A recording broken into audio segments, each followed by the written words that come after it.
So like myself, you got the iPhone 16 Pro Max. You probably have it in your hand right now. You're potentially watching me on the phone right now. And it's definitely heavy compared to the Air. And in my mind, at this point, based off the size of the Air, this could double as a gym dumbbell. But in any case, like myself, you've been eyeing the iPhone Air pretty much because, we upgrade every single year. I will say this time around, things do feel different though. I think they feel dangerously different. Sort of like, buying sushi at a gas station. That's how dangerously different it feels. I think Apple knows that we're bored. We're definitely bored with holding the same design that we've had, I would say, for years, maybe since the iPhone 12. Same edges, same, titanium or stainless steel. So Apple decided, you know what, we're going to dangle the Air in front of these guys and they will not resist. It's lighter, it's thinner, and I would say it's definitely probably more refined for the most part. Basically, they're saying, we know that you're tired of your trusty iPhone and try this one. I promise she won't hurt you. Now, before you decide to go skip and get the Air and go to your local Apple store, let's talk about some of the things that you're going to lose. First off, you're going to lose your 6.9-inch screen. The iPhone Air is a 6.5, which is not a big deal, but it's definitely a smaller screen. Cameras, just say goodbye to your telephoto.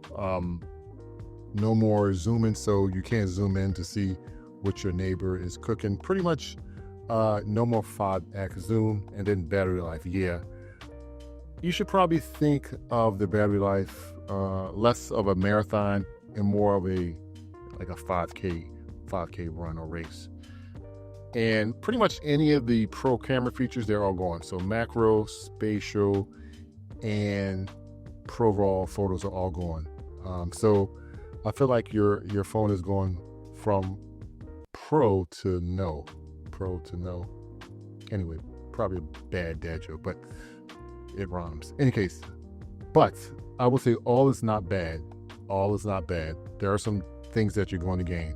First of all, a fresh new design. We haven't had a fresh new design in years.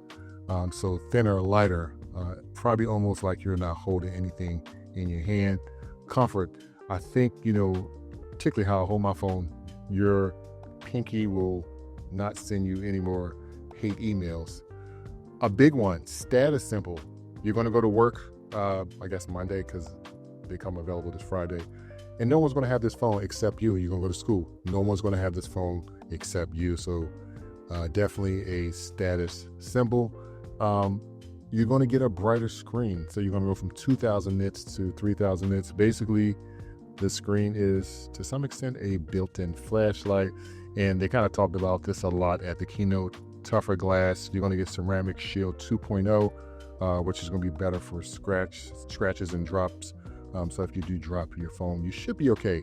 And maybe you won't cry if you drop your phone on the concrete because it should be fine. So that's good. Another thing you're going to be gaining is that 18 megapixel front facing camera. So if you're someone who takes a lot of selfies, this one is going to be for you. And you don't have to turn your phone anymore to kind of get more people into your photos. So that is really nice.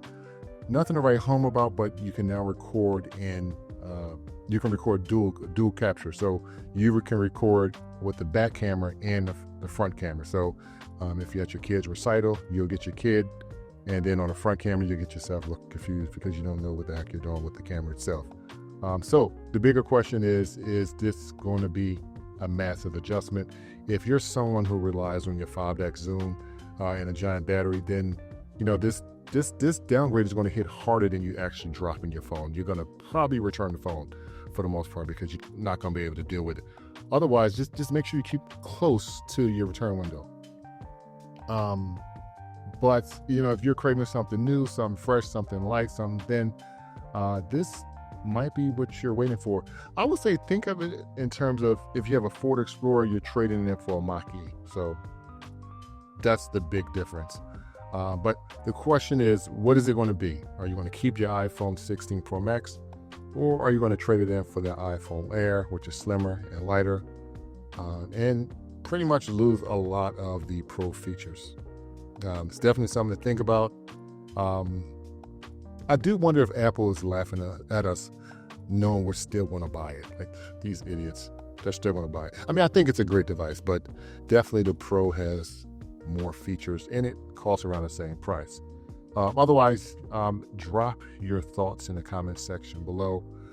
Don't worry, I already pre-ordered mine, so no judging you here. I already pre-ordered mine, so I definitely want to try it out to see if it's going to be my daily driver.